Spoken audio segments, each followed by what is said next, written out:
Welcome back, everyone. I'll be continuing where we left off in the section on graph sketching. And number one here, we want to use the guidelines to sketch the graph y equals x minus x squared over 3 minus 4x plus x squared. And I already have the pretty much 7 things highlighted, and then with the 7 steps, the 8th step is to really make the graph. But as we go through, I'm going to go ahead and make sure that we fill it out as we go, because you don't want to get all this information and then try to graph it from scratch. All right, so let's go ahead and start with the domain. And you do really want to do these in order, and you'll pretty much see in this problem why you always will do the domain first. Now for the domain of a rational function, what we do is we set the denominator equal to 0. So this is just a reminder. 3 minus 4x plus x squared equals to 0, and we solve this. And remember, the x values we get out are x values not in the domain. Everything else will be. All right, so let's go ahead and solve this. If you prefer, you can rearrange this so that it's x squared minus 4x plus 3. Same thing. A little bit easier to factor. And then this factors to x minus 3 and x minus 1. So we've got x minus 3 times x minus 1 equals 0. We set each part equal to 0, and we get x equals 3 and x equals 1. All right. So we set each part equal to 0, we get these two numbers. The thing to remember here is that these two numbers are not in the domain. Now, in general, what we want to point out here is that this is division by 0. So the numbers that are making this 0 make division by 0, so 3 and 1. They're not in the domain, but when we have division by 0, we typically have one of two things. We have a whole or a vertical asymptote. Now that's not going to be figured out until part 5, but I want to go ahead and just mention that now, and then I'm also going to just label these x values on the x-axis. X equals 1 and x equals 3. Right? Just something to keep track of as we go. We can't really label anything yet. They might both be vertical asymptotes, they might neither be. We might have a whole, and in which case we have to know the y value of the whole as well. So we can't really do anything else, but just kind of build up the graph as you go. All right, now number 2 is intercepts. Well, what we want to do with the y-intercept is always what I do first. And the y-intercept, that's what we get when we plug in x equals 0. And when we do that, we get y equals 0 minus 0 squared over 3 minus 4 times 0 plus 0 squared. All right, and on the top, that's just 0. On the bottom, that's 3. 0 over 3 is 0. So that means our y-intercept is 0. So at x equals 0, which is the y-axis, we plotted at y equals 0, and that's actually our origin. So it happens to be, our y-intercept happens to be equals to the same spot on the origin. Now, one thing I'll point out is that x-intercepts are the places where the graph falls and hits the x-axis. So this is also going to be an x-intercept. We do have to make sure that there are no other ones. We don't know that it's the only x-intercept, so we still have to find the x-intercepts, but just keep in mind when we do that, we'll get 0 as well, because this point is on both the y and x-axis. All right, so for x-intercepts, we know we have at least one. We might have more than one. We can have any number of x-intercepts. What do? Is we set 0 equal to y. Well, let me actually go ahead and write y equals 0 just for clarity here. So whenever you find an intercept, you set the opposite thing equal to 0. Now, when we set a fraction equal to 0, really what we will have is the numerator equal to 0. Because if you think about it, if a fraction equals 0, like we have up here, the numerator is what's 0. The denominator can be anything as long as it isn't 0. So we just set the numerator equal to 0. We have 0 equals x minus x squared, and then we solve this. So we take out the x, factor this, and we get 1 minus x when we factor it out. And we set each factor equal to 0. Don't forget about the front part because there's an x there. We've got 0 equals x, and 0 equals 1 minus x. And then this one's already solved, but that's the one we knew already. We have x equals 0. We also need to solve this one by adding x to each side, and you get x equals 1. Well, one thing that you want to point out is, and this is a big reason why we do the domain first, is that x equals 1 is not in the domain. So while it would be an x-intercept if, let's just clarify this, this would be an x-intercept if the x equals 1 was in the domain. It is not, and that means it's actually not an x-intercept. So since this is not in the domain, it's not an x-intercept. Now we still don't know if it's going to be at x equals 1, if it's a vertical asymptote or a hole. We just know that it's not actually an x-intercept. And so the only x-intercept we have is x equals 0, and that's what we already plotted. And once again, you might not have any x-intercepts, you might have a lot of x-intercepts, it just depends. All right, symmetry and periodic, these are usually very quickly to point out. Symmetry, like I mentioned in the previous video, it's kind of hard to tell in general whether you're going to have symmetry. There are some ways to know, but with a rational function especially, symmetry is very rare. So we're just going to write not worried. We're not going to worry about the symmetry thing here. And the reason in general why you don't worry about it, like I mentioned in the last video, is that it's very hard to tell. Once you start graphing, if you notice that you have symmetry of some sort when you start drawing the picture, then maybe you can go back and answer this question. All right, and then number 4, periodic. This is when we have at least trig functions. We don't have any trig functions, so this is not periodic at all, which means not going to help trying to figure out something with the period. All right, part 5 is about the asymptotes. And because our domain has possibly vertical asymptotes in it, I want to talk about the vertical asymptotes first. Now, vertical asymptotes, the way you find these, and it's kind of the same way you find holes. So even though this part is outlined as asymptote, and most of the times you won't have holes in your graphs, sometimes you can. So we just need, anytime with a rational function especially, we need to know, is there a hole? Well, what we do when it comes to figuring out vertical asymptotes or holes, we do the limit as x goes to the number not in our domain. We have 2, so we're going to have to do 2 separate ones. We'll just do the smaller number first, which is x equals 1, of our original function. So we do the limit as x goes to 1 of our original function, x minus x squared over 3 minus 4x plus x squared. And well, what we know from part 1 is that it's going to make the denominator 0, but pretty much anytime you're looking for vertical asymptotes or holes, you should just go ahead and factor it if it's possible. And with a rational function, it's possible. We actually already factored both the numerator and the denominator. The numerator factors to x times 1 minus x, and the denominator factors to x minus 3 times x minus 1. All right, so we factor, and once again, this stuff, asymptotes, is from chapter 2. So we've done all of what we're going to do in the blue part here, the asymptotes, already. It's been a while in the limit section. All right, so we've got this, and now we go ahead and cancel if we can. And the nice thing about canceling is that when you do the limit as x goes to 3, you just use the canceled and simplified version, and we can cancel something here. We have a 1 minus x and an x minus 1. They don't cancel perfectly because they're just linked by a minus sign and they're opposite. You have to save a minus 1. And we talked about that before, but if you want to think about it, what would happen if you multiplied 1 minus x and you distribute the minus 1 through? It would actually give you that x minus 1. So anytime you have the opposite order, when you have a factor, they do cancel. You just got to save a minus 1. Now let's go ahead and finish this. We have the limit as x goes to 1. And on the top here, now we have x times negative 1, which is negative x, over x minus 3. Right, and we can go ahead and finish this one up. We factor and cancel, which will get rid of any possible 0 over 0 situation. And we'll get negative 1 over 1 minus 3, which is negative 2.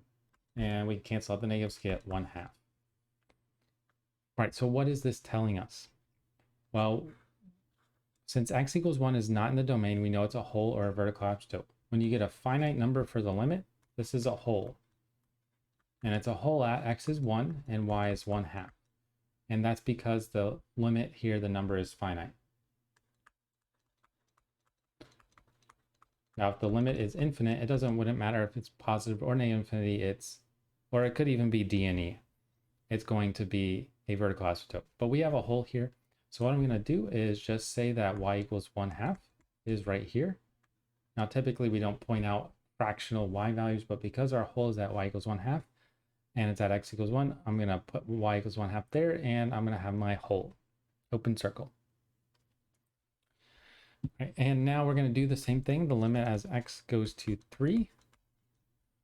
Now, one thing you want to be careful on is, yes, we are doing the limit of the original function, but whenever you deal with any sort of limit, you're allowed to always cancel and factor like we did. So we would go through and do the same exact steps, and we would be left with negative x over x minus 3 when we factor and cancel. All right, so we don't have to go through and do that intermediate step. We just do it. And now we plug in our 3 for x, and we get negative 3 over 3 minus 3, which is negative 3 over 0. And the thing you want to remember about this form is division by 0 when the top thing is not 0 is either D and E or infinite. But it doesn't matter which one it is because that means it's a vertical asymptote. So we have a vertical asymptote at x equals 3. I'm going to go ahead and draw that in as a dashed line at x equals 3. I missed it a little bit, but go ahead and label it as x equals 3. So we got a vertical asymptote at x equals 3. Now these are all the possible numbers. We have vertical asymptotes or holes, so that part is done. The other part about asymptotes is we want the horizontal asymptotes as well. And kind of previewed in the first section that when your first video of the section is that with a rational function, you can only have up to one horizontal asymptote, which means we only need to do the limit as x goes to infinity of our original function. So we got the limit as x goes to infinity. This is our original function right here. So I'm just going to write x minus x squared over 3 minus 4x plus x squared. Now what you're more than welcome to do, and I'm going to go ahead and just do it, is like with the previous step, you can use the simplified version. With horizontal asymptote and limits at infinity, it's not really necessary, but it does make it simpler. So let's go ahead and do that. That means we're doing the limit as x goes to infinity of the simplified version of this, which was negative x over x minus 3. Remember, anytime we do a limit, we are allowed to factor and cancel. It doesn't matter if the limit's to a finite number or infinity. We can just do that canceling. Now, what you want to remember about limits at infinity with rational functions is you're comparing the leading coefficients if the top and bottom powers are the same. And these both have top and bottom powers of 1, and their coefficients on the top is -1 and on the bottom is 1. So this equals -1 over 1, which is -1. And hopefully you remember that. If the bigger bottom power is bigger, then it's always 0. If the top power is bigger, then it's D and E or infinity. But for the purposes of asymptotes, it's D and E because it's not finite. But we got a finite number here, which is 1, which means there is a horizontal asymptote of y equals 1. But let me go ahead and, oops, -1, I should say, because that's clearly a -1. Now I'm going to go ahead and graph this. The way we graph horizontal asymptotes, let's go say y equals -1 is right there on the y-axis, and we just have a horizontal dashed line. And it goes back here, kind of through my writing of the symmetry part, which we're not worried about, but that's our horizontal asymptote. All right, now one thing I want to say is as we go through this, this is really to help guide us for when we graph our answer. Pretty much all this stuff, horizontal asymptotes, vertical asymptotes, especially the asymptotes, you don't actually need to graph them to make the curve. The main things you need are the things that are actually on the graph, which are intercepts, holes, and the shape itself.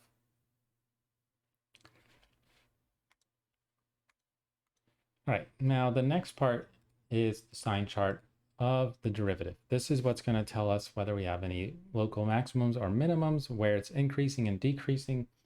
And The increasing and decreasing part's probably the most important thing because you might not have any maximum or minimums. All right, but in order to do that, we want to do the derivative and then make that sign chart. Well, our function f of x is the original messy one, right? The x minus x squared over 3 minus 4x plus x squared.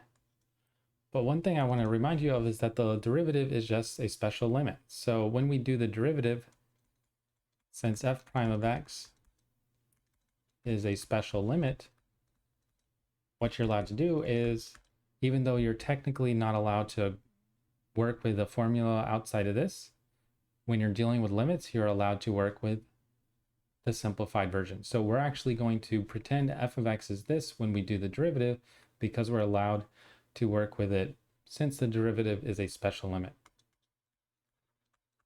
So we will use f of x equals the negative x over x minus 3. And one thing I'll mention is that if you try to do the derivative of this thing, it's really, really messy. It takes a long time. It will simplify to the same exact thing, but it takes a lot longer. So that's something that's very important. All right, so we're going to use this for our derivative or for our function. And then we do the derivative. We're going to have to use the quotient rule here.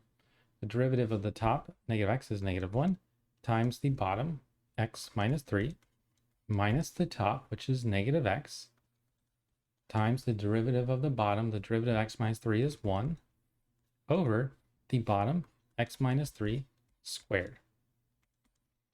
All right, and let's go ahead and simplify this. So in the front here, we distribute the minus 1 through, we get minus x plus 3.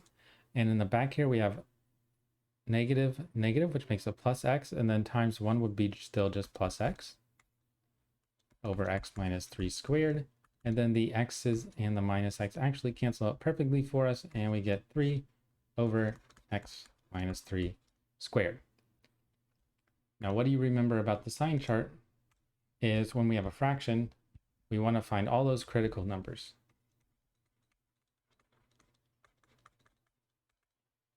And as far as finding critical numbers, what we want is the values that make the derivative 0 or d and e.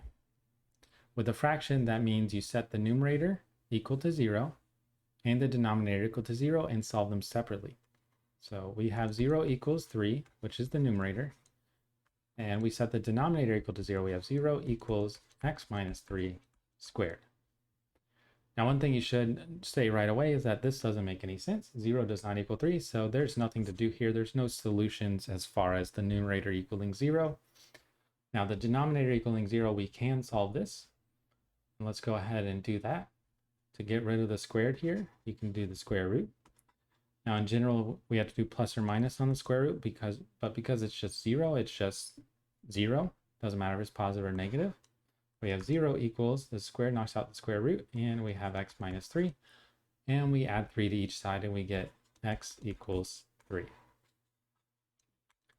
Now, one thing is that when we solve this, it may not be an actual critical number because the number has to be in our domain, but it's still something we have to put on the number line.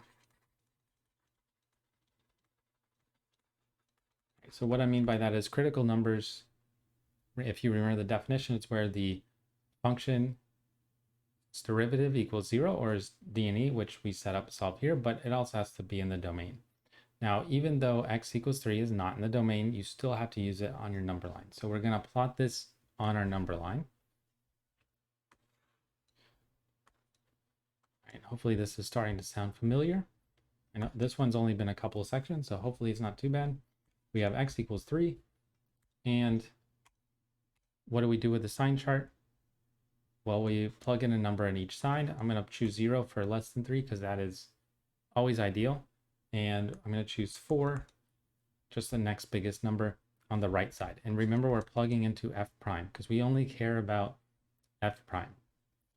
But one thing I like to do is because this is not actually a critical number, it's d and e. I like to put d and e above it just to know that I'm not worried about a maximum or minimum here. If your function is not defined there, and we know we have a vertical asymptote at x equals 3 anyway, you can't have a maximum or minimum. So we don't have to worry about that. If this is just going to tell us whether we're increasing or decreasing on each side. All right, so we've got to plug in 0. And remember our derivative functions here. So I'm going to plug in x equals 0 and x equals 4. And I'm going to plug it into f prime. That's why I write it on the sign chart. When we plug in 0, we get 3 over 0 minus 3 squared. Now this is negative 3 squared is 9. So this is 3 over 9, which is greater than 0. Remember, you don't need to know the exact number. Yes, we can simplify that, but it's 0, which means it's positive. So it's increasing. And if you want, you can draw this kind of arrow to say it's increasing. And it's increasing all the way from negative infinity up to 3. With the exception of the other point that's not in our domain, which is this hole, but we'll see how holes affect the domain in a minute, or increasing or decreasing. And then the other one we plan to plug in is x equals 4. So we got 3 over 4 minus 3 squared. This is 1. So we just have 1 squared, which is 1 on the bottom. 3 over 1 is also positive. So the crazy thing is that this is increasing everywhere except where it's not defined. But because it's D and E, we cannot say it's increasing from negative infinity to infinity. It actually does make a pause at 3. Now, one thing we can't really do, just because we don't know the concavity yet, is we cannot specify whether the graph is increasing like and bending up the whole way. Is it going to come down or come back up or anything like that? So let's just go ahead and do the concavity as well, keeping in mind that we know at this point the function's increasing the whole time. All right, so the sign chart of f prime prime, well, we need to do the same thing with the second derivative. Here's our simplified first derivative. So when we do f prime prime of x, this one you don't actually have to use the quotient rule because you can just bring this up and make it to the negative 2 power. But I think it's just as easy to use the quotient rule on something like this. So I'm just going to do it even though you can do it a different way. So the derivative of this thing, we do the derivative of the top, which is 0, times the bottom, which technically we don't have to write in because multiplying 0, but we'll do that, minus the top, 3, times the derivative of the bottom. The derivative of this, we start with our power rule, right? Rewrite the inside, subtract 1 from the power, so it's just 1. And then we multiply by the derivative of the inside, but the derivative of the inside is also 1. So I can put the times 1 there, but the chain rule to do the derivative of the bottom here doesn't add anything, luckily. And then it's all over the bottom squared. So x minus 3 squared is what our original thing is. When we square that, we double the power to 4. 2 times 2 is 4. All right, so let's go ahead and simplify this. Keep in mind, this is multiplying 0, so it's completely gone. And we have the numbers. 3 times 2 times 1 is 6, so this is negative 6 over x minus 3, or sorry, times x minus 3 over x minus 3 to the 4th. And this might be one of the very few examples where you actually do simplify with the denominator a little bit, because we do have a common factor. We can take this x minus 3 out if we subtract one of these, and our simplified second derivative is negative 6 over x minus 3 squared. And we know we're going to make a number line. We need the critical numbers, quote unquote, critical numbers for the second derivative. So how do we do that?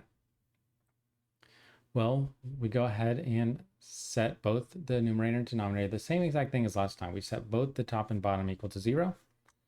We got 0 equals negative 6. I'll go ahead and write critical numbers here for f prime prime. There's not really a better word to describe them. And then we set the denominator equal to 0. And I realize I just changed that power to 2. It's 3 though. We have x minus 3 cubed equals 0. Now it's pretty much the same thing as last time. This does not make sense, so it does not exist. If you solve this, you will get x equals 3 because you just do the cube root instead of the square root at the beginning, but it works out the same way. All right, so we're pretty much going to have the same exact sign chart because we're only marking off the same number. You can even go as far as just plugging in the same numbers as well. I can still plug in 0 to the left and 4 to the right. Oops, let me use the yellow to avoid any confusion there.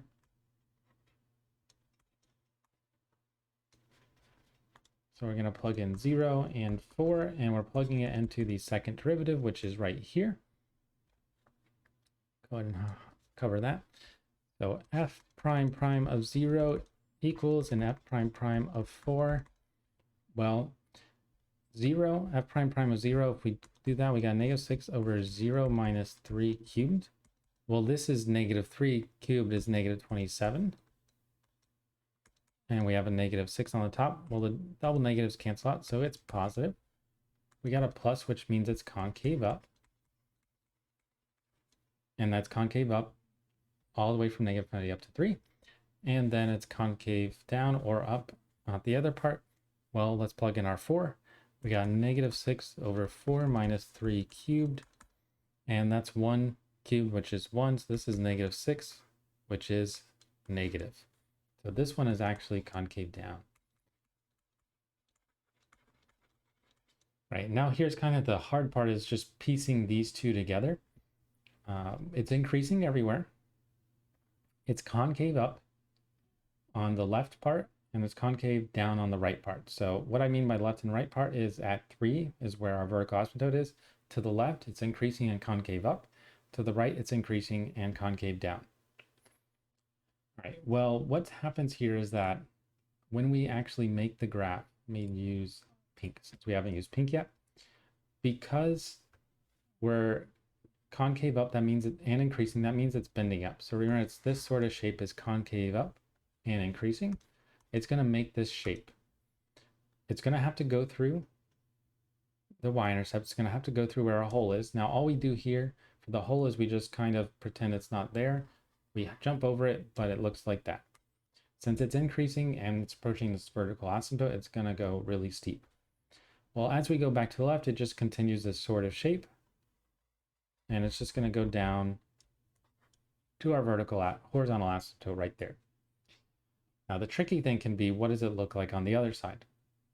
Well, when it's concave down, but increasing, that's like this. So it's bending down, but it's still going up. There's kind of two things that you can do here. The one thing I like to do is actually find one other point to plot. And the reason why I like to do that specifically at vertical asymptotes is we don't know, are we going to be in this section or in this section? Now you might be able to tell, because our graph is supposed to have this shape, that it should be in this part. Because if it's in this part, it's going to have to come from the top, but that means it would be decreasing. So actually, we know it's increasing. It just looks something like this. And it can't go above or past the horizontal asymptote right here. It can't go anywhere else. It's kind of stuck in this square, so it has that shape. Now, if you're comfortable with that, you can stop there. If you want to just verify that, you can plug in, let's say, x equals 4 to the original and just find that point. Does the y value we get there make sense? So at x equals 4, we get y equals 4 minus 4 squared over 3 minus 4 times 4 plus 4 squared. And on the top here, we've got 4 minus 16 is negative 12. On the bottom, these two cancel, so this is just 3, and you get negative 4. Now, it's not drawn perfectly to scale, of course, but this y value makes sense because the y value of negative 4 would be below negative 1, which is our horizontal asymptote. And if you go ahead and graph this, we can actually see everything perfectly. So y equals x minus x squared divided by 3 minus 4x plus x squared. And you can see we have that, this is at x equals 3, we have our vertical asymptote.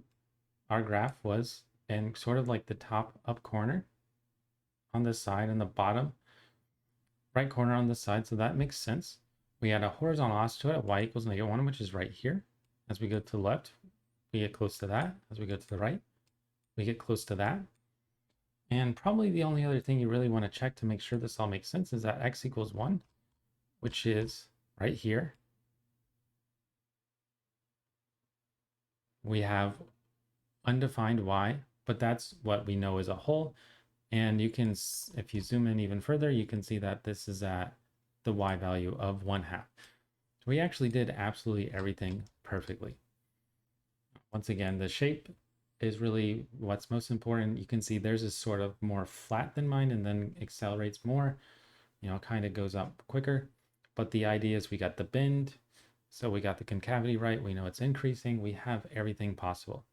Now, in the next problem I do, we won't go into as much thorough detail, but we will go through and outline the same steps. And the point here is that I will reiterate, you don't need to do all this for one problem thinking about a test problem. The idea is that you can take all this information and convert it onto your graph, and then even then look at the actual graph itself and know that it makes sense. All right, but try to refrain from just typing this into Desmos and graphing it and then just looking at what the graph looks like and trying to figure it out from there, because that's not really going to be that helpful. It's really a section about more practice. But I'll see you in the next video when we go over number 2.